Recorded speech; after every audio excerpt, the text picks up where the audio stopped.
let's get started. Yes, we're going to talk about having ASPM your way and avoiding the trough of disillusionment. So here we go. So I'm Matt Tesauro. As he mentioned, I like to call myself anyway, a reformed programmer and AppSec engineer.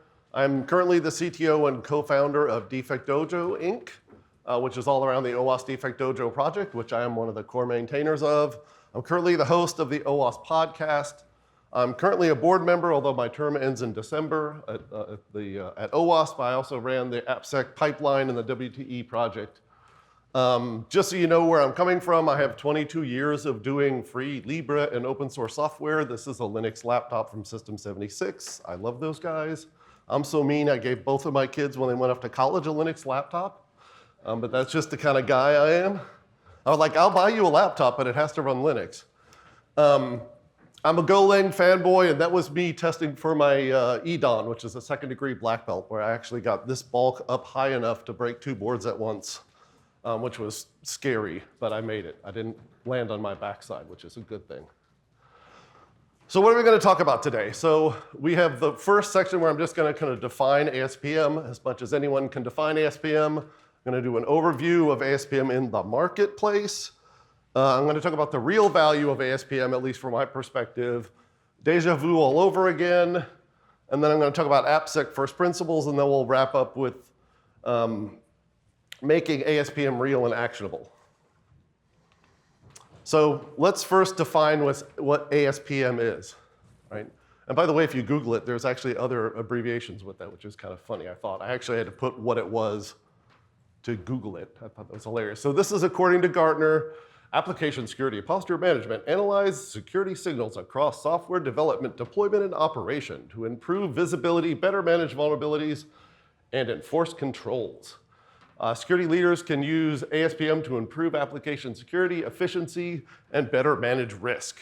Okay, that's what Gartner says ASPM is, which they were the ones who coined the term, so it's probably good to quote them. Right, so this is AI, right? This is the AI time. So I asked Google's AI, I'm like, hey, what's ASPM?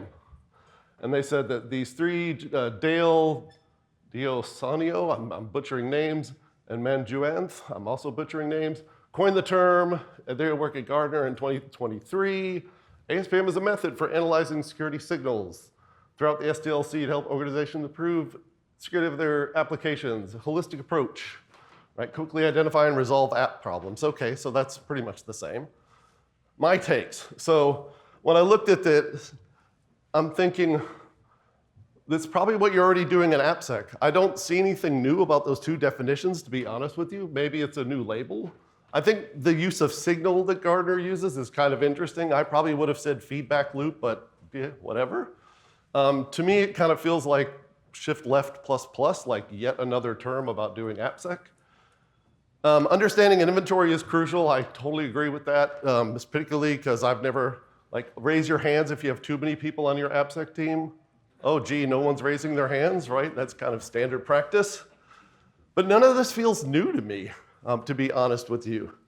And it kind of felt like they read the Phoenix Project and then wrote a definition about what ASPM is, to be blunt. Then I asked Claude, because you got to ask two AIs, because one of them may have hallucinated. ASPM is a comprehensive approach to managing and improving the security posture of an organization's entire application portfolio. It provides, and the underlining is mine, holistic view of application security risks across the software development lifecycle from development to production. Okay, seems like the same thing, nothing too crazy. So I looked up, I did the keynote at LASCON in 2011. Why bad software happens to good people. That was me actually in a suit, one of the few times you'll see that rare beast. And I actually did find the deck and pulled out that graphic. Here's me saying that visibility is important in 2011. And I'm not trying to pimp myself up as some foreshadower of the future, but I don't think any of this stuff is particularly new. None of this stuff is new. And it kind of frustrates me that there is this term that says, hey, there's this new thing we have to do ASPM when it's the same old, same old. So I asked Claude 2, what are the key points, right? Give me the key points of ASPM. And they said visibility, right? Centralized view of all applications, that's cool. Risk assessment continually evaluates the security posture. That's great. Prioritization helps you understand what you should prioritize. Also makes sense. Integration integrates with existing security tools. Unified platform. That all makes sense. That's all pretty sane. Automation, ASPM automates many security processes. Automation is a great thing. I've been doing that for years. That's a very good thing. Compliance ensures adherence to compliance. DevSecOps enablement, which is an interesting way to phrase that, but it supports a shift-left approach, okay. Metrics and reporting, okay, that all makes sense, right? This also doesn't feel like rocket science to me, but okay. So as I was doing this talk, well, a little aside, I also, besides liking Linux, I'm a Shakespeare buff. I actually got to see Hamlet in the Globe. I happened to be in London. I got a ticket, and Hamlet was the current play, which was really cool to see in the Globe. But this is a quote from Julius Caesar. I've come not to praise Caesar, but to bury him, the famous scene where Caesar is right after he's murdered. So I'd like to change this slightly to say I have come not to praise ASPM, but to bury it. Because I honestly am just frustrated. When I went to do this talk, I thought this could be a very different thing, but the more I dug into it, the more I was like, oh my goodness, this is just the same old with the new label. So let's do an overview of what's in the marketplace, which was really the thing I really wanted to do when I did this talk, and I thought I could get some interesting data. As it turns out, I Googled ASPM, and I had to put Application Security Posture Management, because I forget what the other acronym was, but I kept getting not what I wanted. And there were 4 links to sponsored security vendors. There was a Gartner link, which is a definition I showed you earlier. There were 4 more vendor sites. The Cloud Security Alliance had a blog, but the blog was written by a vendor. There were 2 more vendor sites, and then 3 more sponsored links on the first page of Google results. So this feels kind of vendor-y to me. Subtle hint. So what was that ASPM thing again? I think what it is what AI gives you when you say, give me an image for SEO juice. Because we all put our juice glasses on the keyboard of our laptops before we pour it. I just loved this image. Like the site that I've always pulled images from just AI-ified it, and man, some of the results are hilarious now. And this was a great one. I always put my juice on my laptop before I pour it, because that just makes sense. Yeah, I love that. I also was trying to find contrary articles. This is just one example, and no offense to, who is this from, Traceable, but this is kind of typical of all of the contrary articles I found. ASPM is good, but don't forget about the niche that our tool works in, right? So they're kind of trying to, I think, jump on the ASPM train, to be totally honest with you. The other thing I noticed is it's like a gold rush. Everybody and their brother says, no, we're totally ASPM, we've already been ASPM. This is kind of like zero trust all over again. Right? That firewall that used to be a stateful firewall is now a zero trust device because zero trust sells. And that's kind of what this feels like to me, to be honest with you. Now, and yeah. Can I offer a theory? Yeah. ASPM? I think the people that developed CSPM were like, if we make cloud application, we can sell more shit. Yes, I agree. I totally agree. The one downside to this to me was, I think there's probably lots of people who haven't been, well, later on, Mono will have a picture of me in his talk where I have brown hair, which doesn't exist anymore. But I think people with less gray hair might be worried that they're doing something wrong, because there's this new ASPM thing, and they're questioning the direction they want to go in, and am I doing the right thing? And I don't think that's actually serving anybody well. And I think it's a lot of this, right? We've got stars on ours. This was like this mental image was in my head the whole time I was doing this deck. Like it's like we're all ASPM and you're not ASPM, so you're shunned. So don't feel shunned. You don't need to be shunned. So what is the real value of ASPM? So I've kind of been dogging on it, and I swear when I wrote this abstract, I had no idea I was going to be dogging on it this hard, but that's just what came out when I did the work. But what's the real value of it? So if we look at those Claude key points again, visibility, that's always been good. I think that's always been a very useful thing.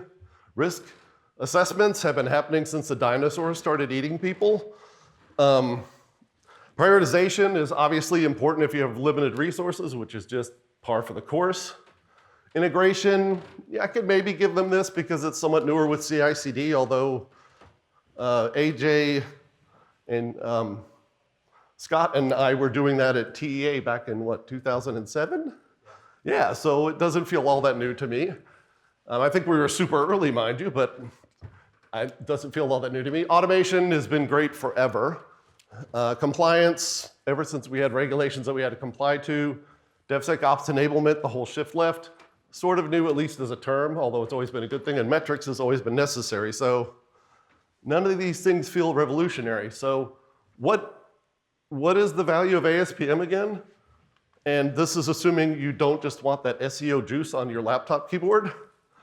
What is it? Honestly, it's budget. Like if I had to pragmatically tell somebody in the field today, I have to deal with this ASPM thing, what do? Talk to your boss, tell them how you don't have it and you need it, and get budget. Really, that to me is the total value that I can see out of ASPM, because the stuff I read about it is the stuff I've been saying, Tanya's been saying for years. This is nothing new. And I kind of feel bad for the people that are feeling like they're missing out or they have FOMO because they don't have ASPM, but ASPM is just solid AppSec. So honestly, leverage this stuff to get budget. Like if you can convince your boss that you don't have ASPM enough because Gartner says you need more, then get some budget, honestly. That's the best thing. So, deja vu all over again. Yeah, so as I was doing this deck, one thing I kept remembering was things like 2015, Aaron Weaver and I did a talk at Velocity called Building an AppSec Pipeline, Keeping Your Program and Your Life Sane, which is the first time that I could find at least that he and I used this diagram of an AppSec pipeline, right, which talks about having the stages of an AppSec program where you have triage, or intake, triage, testing, and delivery, right? And this to me is kind of ASPM, honestly, right? You have a workflow, and we were inspired by CI/CD, to be honest with you, right? I just stole the good ideas out of CI/CD and morphed them into this thing that I've been using since 2015 as an example of how to think about the flow of work through an AppSec program. And this has humble beginnings. I always feel bad when I use this chart because it's pretty. But honestly, where this started was this bit of paper, because I worked at a place that didn't have whiteboards, which really annoyed me, so I had to go get a piece of paper and draw this out. And if you find the other drawing, the first one that sort of looks like a pipeline, I actually have an obligatory coffee stain on it, which I think is just priceless. But this is where it all started. So like I like to have this when I give talks to say like this stuff doesn't have to be hard and doesn't start in this pretty state. It actually starts here with me sitting at my desk with a piece of paper frustrated because there isn't a whiteboard and I've got to get my thoughts out onto something. I'm a very visual person. And so I wrote down this piece of paper, and that's the first pipeline ever that I know, AppSec pipeline. Well, I drew it, so it's the first one I know of. But yeah, that's how it all started. So these things don't have to be intricate. Also, when I was in, was it 2018, I think, when I was in Cambridge, I had this slide in my talk about visibility and how running an AppSec pipeline and consolidating all your findings gives you the visibility, the same very thing that is now a key factor, supposedly, of ASPM. So this is also just another case of where this doesn't feel new. So what's another definition of ASPM? This is me at my snarkiest. I think it's AppSec pipeline makeover, to be totally honest with you, because that's kind of what it feels like to me. It doesn't feel like we've done some new groundbreaking thing. We've just repackaged the same old in a different label. So let's go to the real thing. What are the things you should be doing in AppSec, right? And these will magically fit into ASPM because there's really no difference, but what are the first principles of AppSec? What are the things you should be doing? So for me, one of the things that I think a trap people can get into is doing depth over coverage. And honestly, I think coverage is more important than depth for lots of reasons, particularly when you're new, starting a new program. And what do I mean by coverage over depth? I mean, I would rather run a tool with the most simple config across all of my things than have a really deep test of a single thing. One, I get more coverage and I can tell the range of things I'm dealing with, right? I might have one team that are amazing and they're totally progressive and they're kicking butt. And I may have another team that has lots of opportunities for improvement, right? That I need to go talk to a lot. But I don't know those things until I do them. So I really think people get caught up on sometimes about doing that really thorough test. And I'd much rather do a lightweight test across all of my estate, assuming I know what all of my estate is, at least my known estate, before I go deep, to be quite honest with you. Because then you're picking correctly those things that do really need a deep look. The other one, you can't measure a trend until you start collecting data, right? There's a lot of people that just like to just do testing, throw it over the wall, and move on to the next thing, and throw it over the wall, and never actually keep track of this stuff. But if you have bosses, which we probably all will, they kind of like to know that they're spending money on something and some kind of outcome. And the way you do that is you give them numbers and metrics. Like, that's not rocket science, but you have to start gathering those things before you can actually produce those metrics. So this is a huge, just fundamental thing you need to do in AppSec. I don't know that we have great metrics yet. I still haven't found the best metrics. But at least collecting something that you can show improvement over time is a very valuable thing to do. Inventory is everything. And this is the most unsexy part of AppSec ever, right? But honestly, understanding what your estate is hugely valuable, right? You have a better chance to allocate scarce resources. You have just an understanding of the scope of your work, right? You have an understanding of, say, how many people match up to how many apps and what kind of prioritization can you actually do. All those things become much more easy when you have a real list of what you have to deal with. When you don't know, when you have a grab bag of stuff, it gets really interesting. And I think you need a single source of truth. Gee, guess what? I'm mildly biased. I think that's Defect Dojo. We wrote that in, actually, Tracy and I were just talking about this over breakfast. I think the first diagram of this on a whiteboard at Rackspace was the spring of 2012. And then the summer of 2013 or 2012 was the first time any code got written for the thing that was originally called Test Tracker, because I shouldn't name things. And that became Defect Dojo. So Defect Dojo, for those who don't know, it's it is a enterprise-grade ASPM platform. Right? What it is at Rackspace, we were running a whole bunch of different tools about a whole bunch of different things, and it was chaos, and I didn't want chaos. And so Defect Dojo will take, Tracy just told me 190 something now we're up to, 190 some odd different security tool outputs. I can't even keep track, and I'm one of the core maintainers. It's kind of nuts. 190 plus different security tools outputs. Normalize them, dedupe them. You can do false positive management. You get tons of metrics out of it. But it's your single source of truth. The way I used to do things at Rackspace when we had Defect Dojo was, for my worker bees, they didn't do work unless it showed up in Defect Dojo, right? Because that's where everything flowed downstream to the stakeholders, right? If you just did a test and you shot off an email to a team, that work never happened, right? Because we don't have any way to track it. I can't do metrics, I can't do all those other important things. And if you like the new logo, which is all of a month old, we have stickers. Yeah, and they're custom, limited edition stickers only for LASCON with like boots and bulls and those kind of cool things on them. Yeah, Defect Dojo. I think that's there's other single sources of truth. You're welcome to look at them. For some reason, I've only used Defect Dojo, probably because I drew it on a whiteboard and that's how I think. Oh, the other thing, owners will be crucial.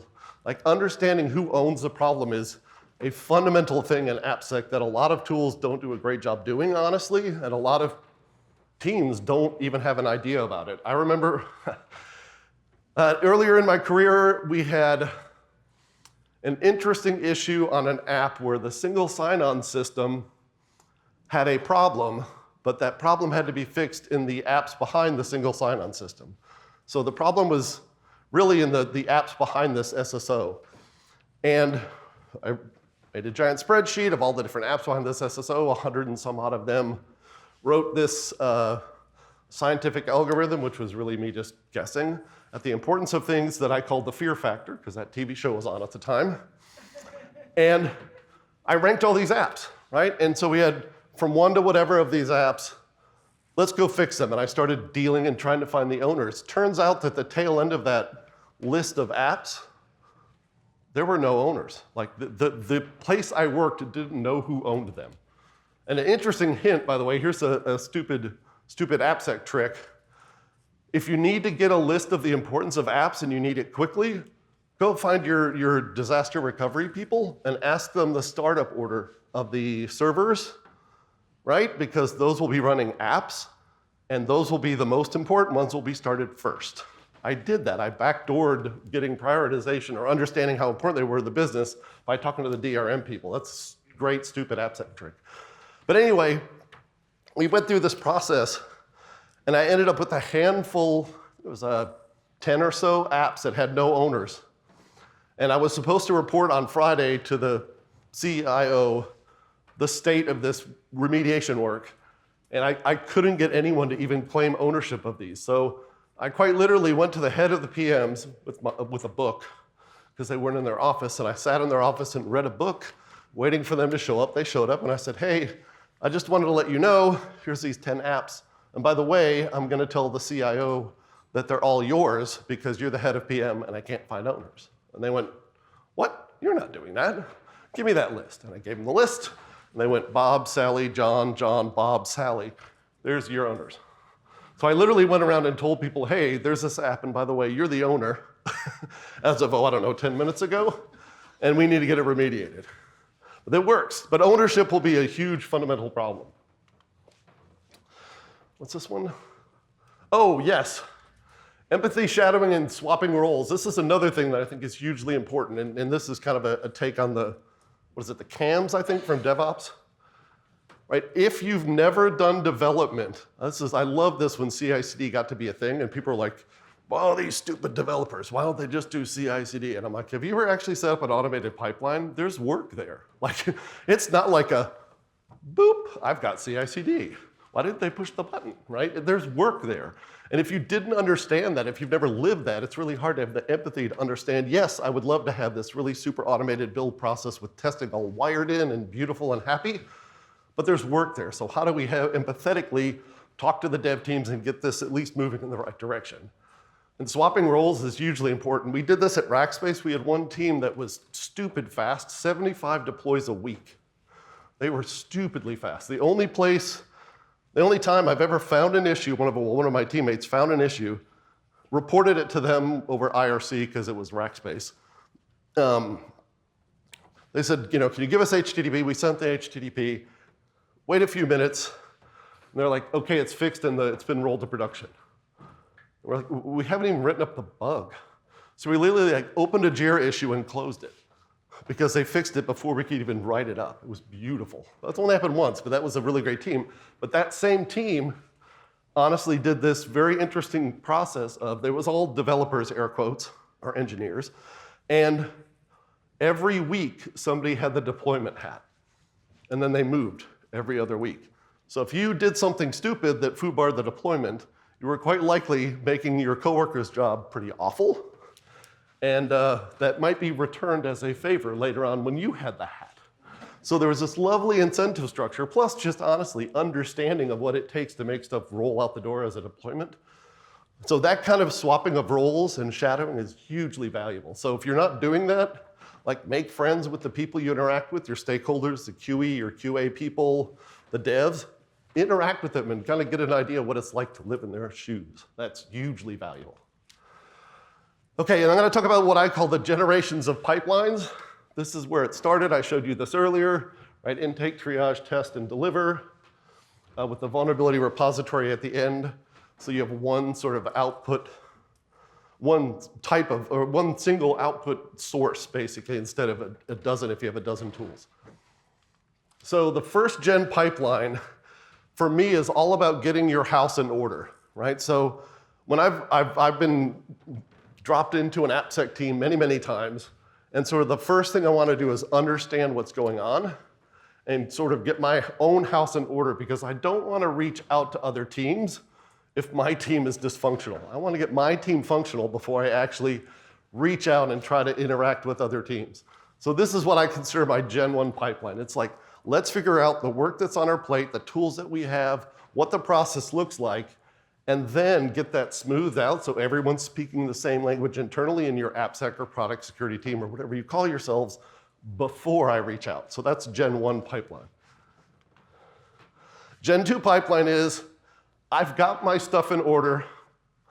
There's a pretty decent process going on internally with the product security team or the AppSec team.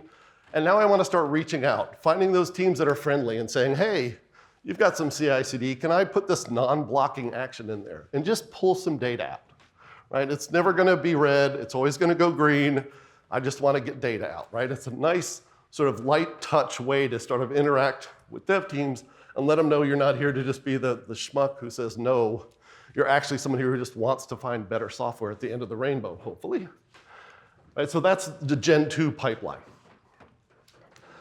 And the Gen 3 pipeline is, you've got your process, you're reaching out to other teams. Let's start actually making these things instead of being, a lot of times Gen 1 and Gen 2 pipelines are kind of calendar-based or release-based.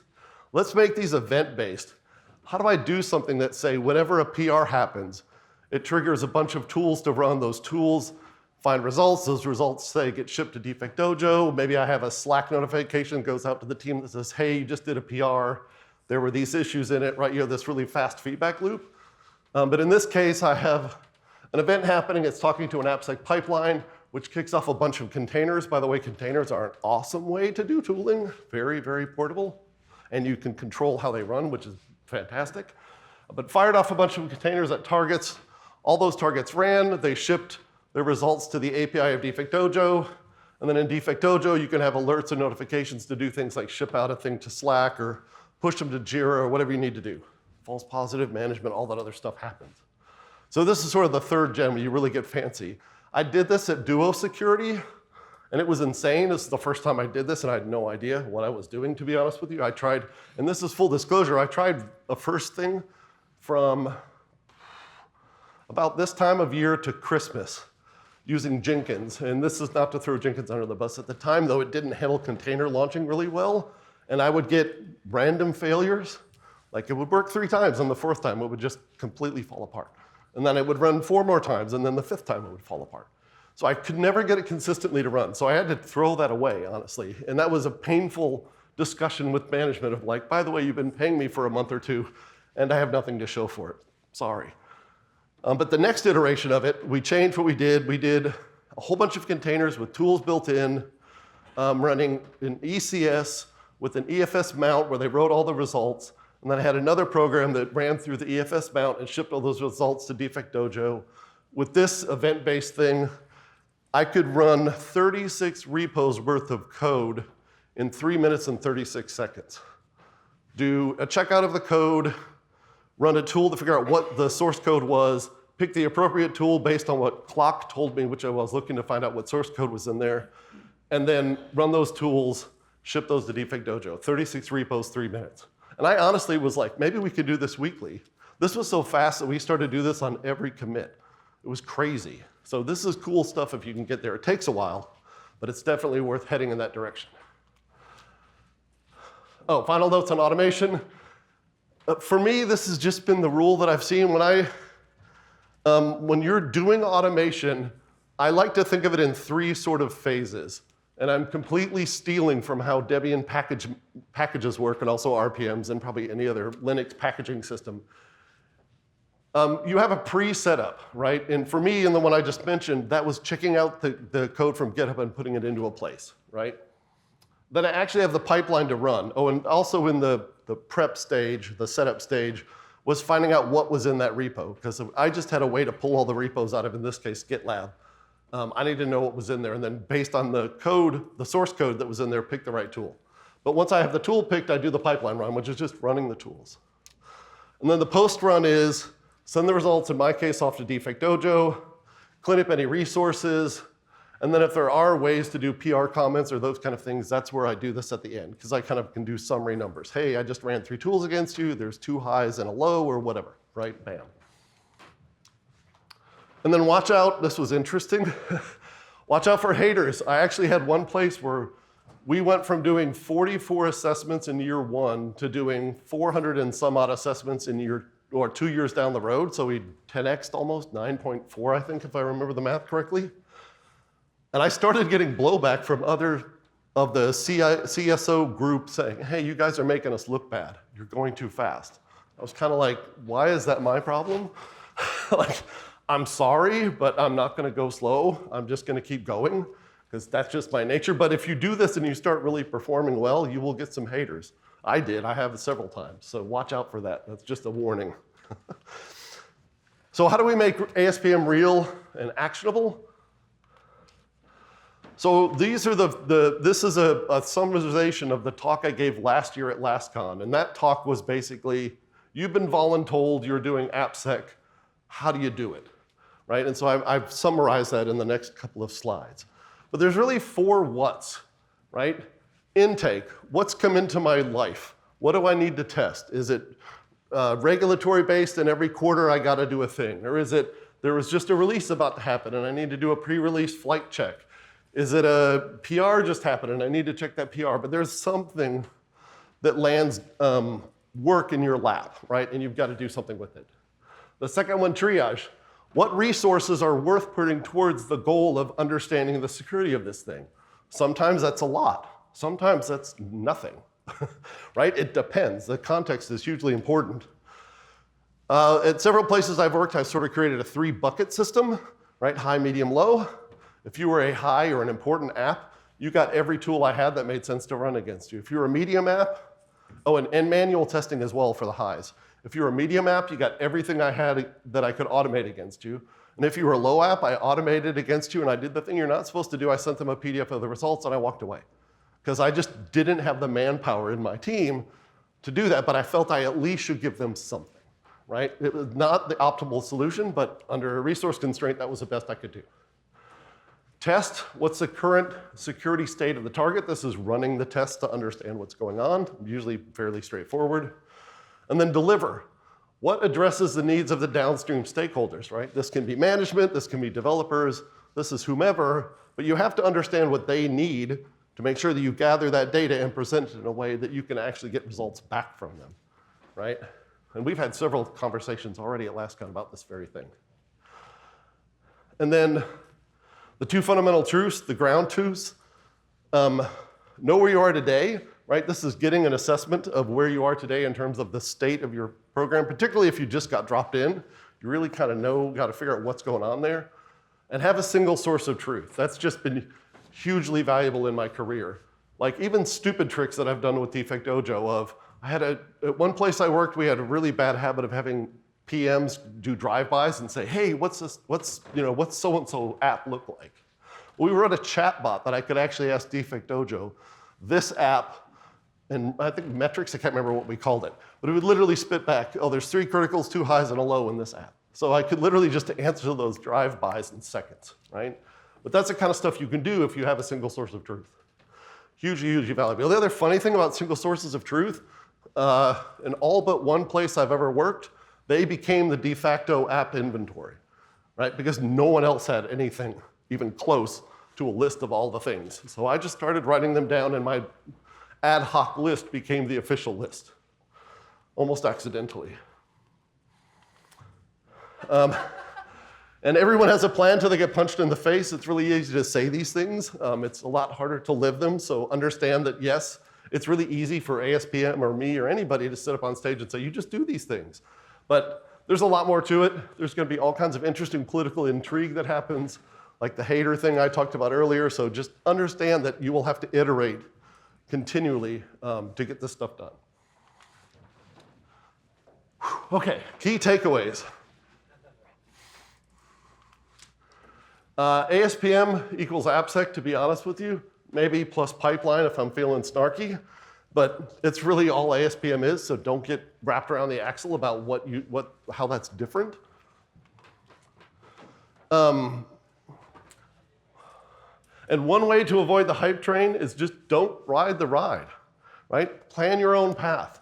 You are in a much better place to understand the context of the business you're in and make the right decision. Give yourself credit and make those decisions, right? That's very important. I kind of do the Bruce Lee thing, honestly. Bruce Lee was known to say that he looked at all of the different fighting styles and he would cherry pick the things that worked for him and throw the rest away. Look around at all the different ASPM-ish things, cherry pick the ones that work for you and throw the rest away. That's really the fundamental truth of ASPM or AppSec or anything. You gotta find out what works for you in your situation.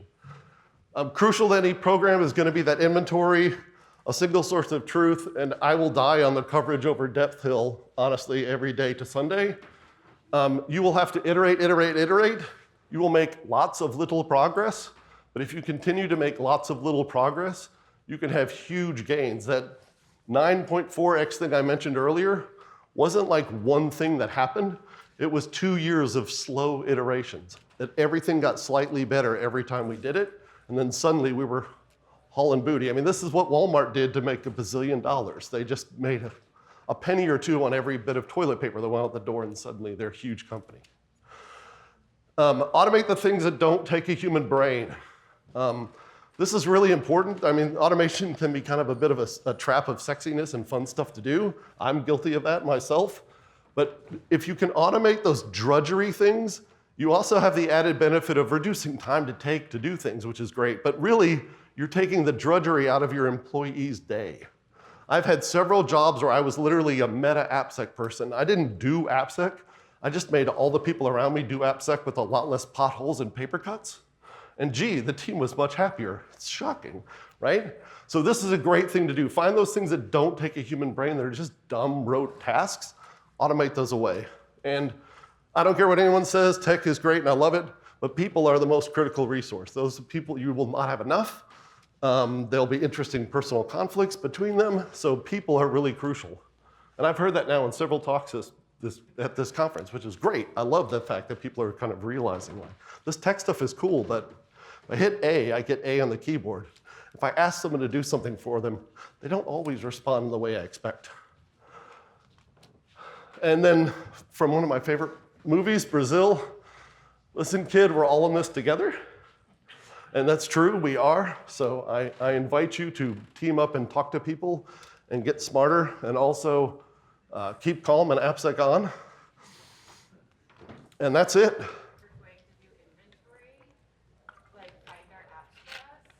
Oh, is defect, I'm going to repeat for the sake of the recording, and I actually remember it, so I feel really smart today. Is Defect Dojo ever going to do inventory like find our apps for us? That is super interesting. So it doesn't today, but we are looking at what we're calling integrators in Defect Dojo, which will allow it to talk to, I don't know, upstream systems for that kind of information. We have several customers today that have CMDBs that want to pull that stuff in. We have places to keep that data, like the products is kind of the major organization in Defect Dojo. There's a arbitrary key value pair you can attach to those. A lot of our customers are using that to pull in that ID and have like the bouncing ball of IDs. But we don't have anything today, but that's definitely something we're working towards doing. Hi. First of all, I love the fact that someone pulls the rug out, the ASPM. Any idea, I don't think ever in the history that we had any category that had so many definitions and so many different vendors. Any idea why it happened? Your guess. And how is it even different than ThreadFix? Oh, that's interesting. Why it happened, boy. I don't know. Somebody at Gartner needed a paycheck? Oh wait, no, that's not right. No, I'm not really sure. The one thing that's been interesting, and this is just a theory I have just anecdotal evidence at best for, but in talking to people at these kind of events, and I'm a very AppSec heavy person, go figure, it seems like there's been sort of this, I don't know, life cycle where in the early days, it was a bunch of crunchy old developer engineering people that were around doing AppSec, and the number of AppSec jobs were pretty slim. My first job was a systems analyst because they didn't know what AppSec was or didn't have a title, right? So I'm an old dog in this fight. But it seems as people have realized that this AppSec thing, product security, whatever, is real, and we need to hire people to do this work, the talent pool of people that have an engineering background is limited. And there's only so many developers that want to jump the shark, whatever, and go into security. So it feels to me like a lot of the people getting out today in the industry that want to do AppSec just haven't had more of an engineering background. And so I'm thinking that this is like a way to indicate that there's this, I don't want to say skills gap, but it's super interesting. I talked to somebody at Lisbon. There was an OWASP event in Lisbon in July. And I talked to this really nice lady who had just graduated with a cybersecurity degree. And I was super curious because that didn't even there wasn't a security degree. I was CS, right? That's all I got when I was in college. So I was like, oh, this is really cool. What was that like? Because I have never experienced that. And in interacting with them and talking to them, it turns out that they actually thought they have all the terms and the understanding of cybersecurity down, but they were actually going back to school to get a master's in software engineering because they had no idea how the software engineering side of the house worked, which was super fascinating to me because I didn't have the opportunity to focus in security. I was a programmer by design and then flopped over and did security. And I almost think it's better to not start out in cybersecurity and then learn the security part of it. Because I just think that security principles are probably easier to learn for somebody who doesn't have them than the other way around, right? This was the same case when at pen testing. I've done tons of pen testing, and for a while it used to be you run a bunch of networky things and you find stupid services like chargen and all these other dumb services running on things. Those don't happen anymore, pretty much. Like, people have figured out to not run things on the internet. Go figure. But the flip side of that meant that a lot of people that were really good at doing network pen tests suddenly had to become AppSec pen testers because 80 and 443 was all you could get from remote. So I think we're in that kind of a transitional stage where there's this crop of people who've come up with cybersecurity degrees that know the cybersecurity side of the house, but the other side of the house, they're not strong on.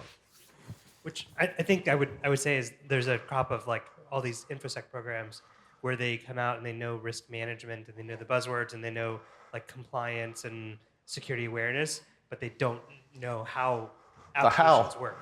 Yeah, and the other thing too is I had this conversation with, we have a college intern working at Defect Dojo, and it's super interesting conversation about him because I realized that I grew up when computers were trash. They were awful. They broke, and things didn't work, and I had to take them apart. And I had to flip little dip switches inside of them to make the modem work, right? All this crazy crap that you don't have to do today. I can just go to Best Buy or wherever, buy a laptop and open it up and the thing just works, right? And so I think also the younger generation of people have been able to live with a much more black box approach to technology because stuff generally just works. So I had to grow up in oh, my hard drive died suddenly and for no reason. I've got to go take my laptop or make my computer apart, yada, yada, yada. Things weren't reliable like they are today, which is wonderful, but also terrible because all those busted knuckles got me a lot of calluses. Any other question? So let's say I get a new job and I'm going to go do AppSec at a place. They don't have an ASPM, but I got permission to buy one and I'm going to start. Where do I start? Maybe basic plan for implementing. Yeah, so first, shameless plug. If you go to the LASCON.org site and look at my talk last year, that's pretty much what my talk covered. So that's a great question. And to summarize that talk, I mean, besides the things I've already said, that single source of truth and all the other stuff you need, to me, it's picking tools that you can run with the least amount of interaction with other teams. And these are usually source code tools because the only thing you have to argue is read-only access to repos, which is not that hard if you're in the AppSec team. And then you run them. And it allows you to sort of start to demonstrate value with the least amount of interaction. And quite honestly, people who control part of your destiny, right? Because if dev teams don't want to work with you, they can make your destiny really rough if you need their help. So I like to start with things that I can run as an AppSec team in isolation. Not that I think that's the best way to do it, but that's a way to start to show value. Because I'm a little afraid if I've run into people that are just starting and they want to do, I'm going to run this and that, and I'm going to run DAST and SAST, and I'm like, well, pump your brakes, man. Let's do this slow and show the people who hired you, look, I'm providing value already, rather than spending, I've known places where it took a year to get Fortify installed. That's a year of you not producing results. That's not a great look when the annual review comes around. Cool. Any other questions? Yeah. Oh. Make them run. Just a question for you. Yeah. We're actually not on the AppSec team, but we're on kind the developer infrastructure side. Oh, yay. What would you say if your security team is asking you to select the tools to run these scans? Oh, Is that something that you've ever seen, and is it successful when the tools might vary by team? And Yeah, oh, that's super interesting. Yeah, I don't know how I feel about that. There's part of me this that is helpful, says, thank you. yeah, no, there's part of me that says that's great because you can pick tools that produce results that are sane for you, which at the end of the day kind of needs to be what happens. But if you have like everybody has their own SaaS tool and you have 12 teams, then you've just added a ton of complexity that probably doesn't add much value.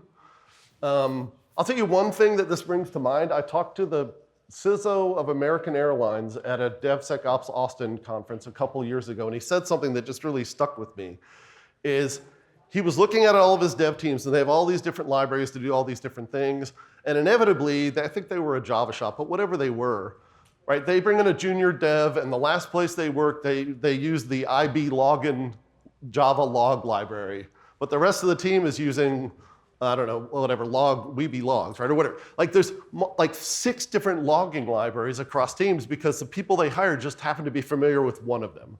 None of them are fundamentally better than the others. I just need to write logs. And so what he did is he challenged the dev teams and said, look, I don't care what you pick, but pick one. And we're going to have the official logging library of American Airlines, right? And done. And so I think if you could make those decisions, but make them as a development group as a whole, I think you would get a big win out of it. I just would be afraid of the complexity of like everybody picking their own, because that sounds like nightmarish. And I have to do CI/CD for 12 different tools if I'm DevSecOps there. That sounds gross. Yeah, and I had one other thing to that, which is think about like across your application, what's most important, right? It can't be 100 things. Going to what Matt said about coverage and depth, right? Find the 5 things that you think are the most important to the functioning of your business and your application, and then choose the security tools that do best at that, and forget the depth of all the other stuff, because you'll get little things here and there, but you're going to make sure the most important stuff is covered. Yeah, no, +1 on that. Any more questions? Any more questions? All I can see is light. I'm not going to go to the light at the end of the tunnel. Not yet. Thank you, Matt. Thank you. Oh, and I have Defect Dojo representative if you want to talk about it over here. And stickers. Stickers, a whole bag of stickers, custom for LASCON, limited edition.